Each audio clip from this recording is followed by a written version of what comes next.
তো মজার বিষয় হলো আমি ভিডিও বানানোর অবস্থায় এই বাইরে চলে আসছে কফি দেন, তো কফি দিলাম। ভাই কই থেকে আসছেন আপনারা? হাটাজারি থেকে আসছেন।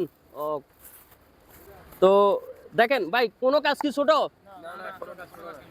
আমার কিছু কিছু লোক বলে কো ভাই আপনি বেচেন এটা এটা কফি, আপনি এগুলো আবার ইউটিউব ফেসবুকে ছাড়েন, আপনার শরম লাগে না? আমি তো কোনো টিকটকে অশ্লীল বা ইয়া করতেছি না। অনেকে আপনার চুল কালার করে টিকটকে অশ্লীল মশ্লীল করে, আমার কোনো টিকটক নাই, ইয়ে নাই, ইউটিউব ফেসবুক। তো মূলত হলো কিছু কিছু লোক এটাও খারাপ ভাবে এই ভাবে। তো আমি শুধু তাই না, আমি এই সিস্টেমে কফি বিক্রি করি। তো অন্যজন বা বেকার বা যারা আছে তাদেরকে কাজ দেওয়ার জন্য, এই সিস্টেমে কাজ দেওয়ার জন্য উৎসাহ দিচ্ছি। মানে অনেকে আমার মতন বা 2026 সালে প্রায় 100 জনের মতন আছে এই সিস্টেমে রানিংয়ে কাজ করে। তো ওইটা তো সোশ্যাল মিডিয়ার কারণে, আমার ইউটিউবে থাকার কারণে। তো মূলত হচ্ছে আমাদের দেশে তো আপনার প্রকৃত বহুমুখী কাজও তো বেকারত্ব দূর হবে।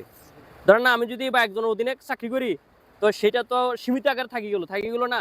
এখন যদি আমি অভিজ্ঞতাটা যদি সোশ্যাল মিডিয়াতে শেয়ার করি, তার তো এটা একটু আইডিয়া আসবে না? এটা তো আর খারাপ কিছু না। তো অনেকে এটা খারাপভাবে ভাবে। পৃথিবীতে আপনার সৎ পথে হালাল প্রক্রিয়ায় কাজ কোনোটা তো আর ইয়া না, ছোট না। আমি তো সৎ পথে হালাল প্রক্রিয়ায় টাকা ইনকাম করতেছি। এ ভাই নেন। তো রাতের বাজে এখন পাই, আপনারা দেখেন রাতের বাজে পাই একটা জিনিস, ইয়েটা দেখায় রাতের বাজে পাই 12টা। তো 12টা আমি বেচা কিনার শেষে একটু ভিডিও বানাইতেছি, ভিডিও বানানোর মাঝে মেয়েদে ওনারা হঠাৎ করে আসছে, ভাই কফি দেন। তো দেখেন মূলত হলে ব্যবসা করতে হলে, আমি এই ভিডিওর একটা উদাহরণ দিয়ে বলতেছি, আপনাকে ব্যবসা করতে হলে ধৈর্য ধরতে হবে। ধরেন আপনার বেচা হলো না আজকে, আপনার বাসায় চলে যাবেন, নার্ভাস চলে যাবেন। ভাই ব্যবসা নার্ভাস ফিল হইলে হবে না। ধরেন আমি ধৈর্য ধরে পড়ে আছি, কিংবা ওনারা এখন কফি খাইতেও আসছে। আচ্ছা আমি যদি এখানে এই যে দেখেন আমি ভিডিও বানাইতেছি, ওই অবস্থায় ওনারা কফি খাইতেও আসছে। তো আমি যদি আমি যদি আমি যদি বাসায় চলে যেতাম তাহলে ওনারা আমার আর পাইতো না। তো মূলত হচ্ছে দেখেন, ব্যবসা আপনার ধৈর্য থাকতে হবে, ধৈর্য ধরি, ধৈর্য ধৈর্যের বিকল্প নাই। আর আর আপনারা যারা বা এই ধরনের ইউনিক কাজ করতে চান, কিংবা আপনি মনে করতেছেন যে আপনার কাছ থেকে 5.5 কিংবা 6,000 টাকা চালান দেওয়ার এবিলিটি নেই। আমি তো একটু আগে তো বলছি, এরকম একটা ফ্ল্যাশ নিয়ে রাস্তাঘাটে হাঁটেন, আর একটু ক্লোজ আনি দেখাও, রাস্তাঘাটে হাঁটেন, আপনার কম বেশি ব্যবসা হবে। আর চা কফি শীত হোক গরম হোক সব সময় চলে। তো ভাই কফি কেমন লাগলো? কফি খেয়ে ভালো লাগছে। কফি খেয়ে ভালো লাগছে? এই ওয়েদারের মধ্যে কফি মানে এই ওয়েদারের মধ্যে ফুটপাতের কফি হিসাবে কেমন? অনেক ভালো। তো এখানে আরেকটা মজার বিষয়, আমি সিক্রেট বিষয় বলি দিই। আমি আপনার অরিজিনাল নেসকফি যেটা ওইটা ব্যবহার করি, কোনো 2 নাম্বার নকল বস্তা ভরা খোলা কফিগুলো ব্যবহার করি না। কেননা এই কফি আমি নিজে বিক্রি করি, নিজে খাই, দৈনিক 3 থেকে 4 কাপ খাই। তো আপনারা যারা অনেকে আমার মতো কফি বিক্রি করেন, অনেকে 2 নাম্বার কফি বিক্রি করেন, ভাই 2 নাম্বার কফি বিক্রি করে নিজের বা এবিলিটি মার্কেটটা কমাবেন না, মার্কেটটা হারাবেন না। তো আপনার কাছে কেমন লাগলো? জি আলহামদুলিল্লাহ অনেক ভালো।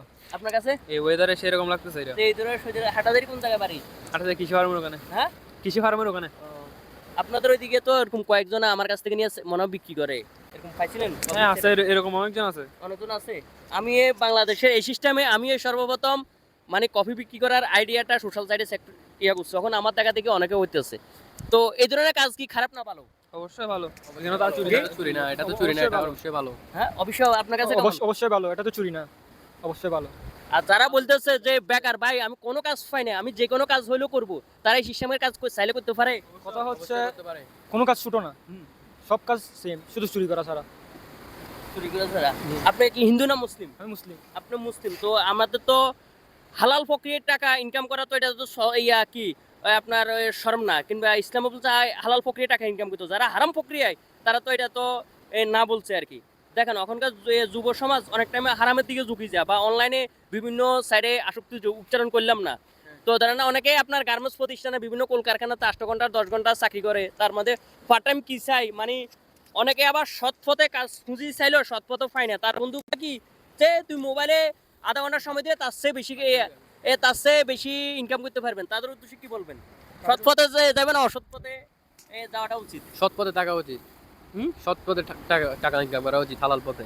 হালাল পথে টাকা ইনকাম করা উচিত। তো মূলত হচ্ছে দেখেন, অসৎ পথে কোটি টাকা আমি আজকে একটা বলতেছি কেন, আমি এমনও ছেলে ফেলে পাইছি মানে গার্মেন্টসে চাকরি করে বা ইয়া করে, তারা ওই কি করবে না করবে একটা ভাবে চিন্তা উঠে না যে 8 ঘন্টা চাকরি করে 15,000 টাকা বেতন পাও, 15,000 টাকা খরচ হয়ে যায়, মানে আর 2-3 ঘন্টা দিন বাড়তি কি কাজ করবে সেই এটা পাচ্ছে না। তো কিছু কিছু বন্ধু বান্ধব ওই মোবাইলের মাধ্যমে হারাম প্রক্রিয়ায় হারাম কাজে লিপ্ত করে, মানে তা যারা যারা হারাম কাজে বা আরেকজনকে উৎসাহ করে তাদের উদ্দেশ্যে কি বলবেন, ইতিবাচক বলবেন? তাদের উদ্দেশ্যে কি বলবো, এদেরকে আপনি আপনি কি বলবেন যারা মানে একজন সৎপথে আছে আরেকজন হারাম প্রক্রিয়া নিতে চাচ্ছে? কথা সেটা না, কথা হচ্ছে কোনো কাজ তো ছোটো না, না, সব কাজ তো সেম, কাজ তো কাজ।